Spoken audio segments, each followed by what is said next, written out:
Assalamualaikum guys. Di sini aku mau sedikit sharing tentang bagaimana sih melayakan diri menjadi suami atau istri yang bertakwa.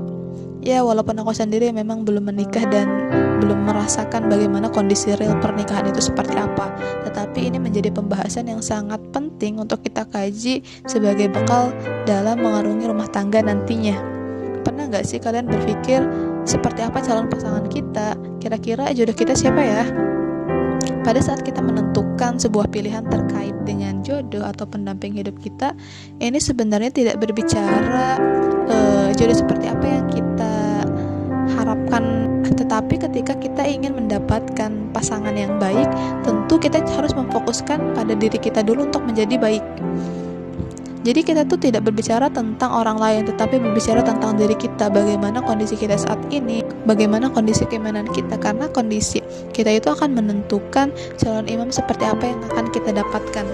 Dan ketika kita ingin menentukan calon pasangan, maka penting juga untuk kita memahami definisi pernikahan itu.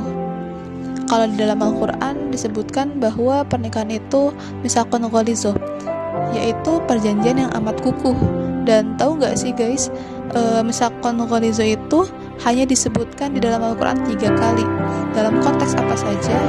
Yang pertama itu perjanjian Allah dengan para nabinya. Ini ada dalam surat Al-Ahzab ayat 7.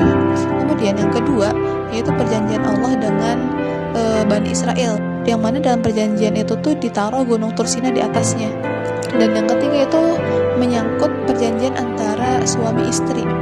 Jadi bayangin deh teman-teman, pernikahan itu setara seperti perjanjian Allah dengan para nabi, juga setara seperti perjanjian Bani Israel yang di atasnya diangkat gunung Tursina. Jadi amanahnya itu berat, seberat gunung Tur, gak main-main gitu. Dan kita harus benar-benar mempersiapkannya, cari ilmunya. Dan ilmu terkait persoalan pernikahan itu sangat luas. Persiapannya juga harus benar-benar gitu, harus betul-betul dibekali oleh ilmu keduanya, baik calon istri ataupun calon suami. Dengan ilmu itulah menjadi bekal dalam mengarungi rumah tangga. Ketika misalkan nanti ada sebuah persoalan, konflik, cobaan ataupun ujian dan seterusnya, nah dengan bekal ilmu itu pernikahan kita bisa terarah.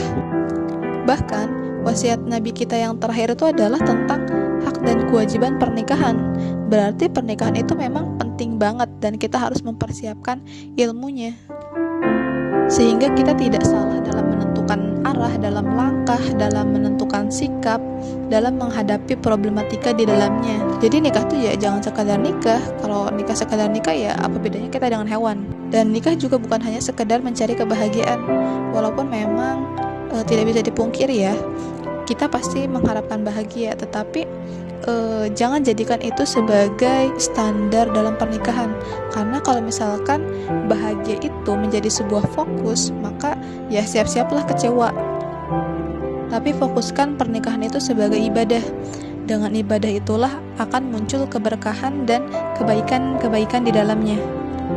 Namun bukan berarti nggak ada masalah ya, namanya pernikahan pasti di dalamnya ya bakal ada konflik-konflik, tetapi ketika kita sudah punya ilmunya, maka kita akan mampu untuk melewati berbagai problematika nantinya. Jadi ditegaskan sekali lagi, nikah itu jangan sekadar nikah, tetapi harus memperjuangkan sesuatu, mewujudkan visi hidup kita di dunia, yaitu menegakkan kalimatullah dan agar bisa mendidik generasi yang memperjuangkan Islam.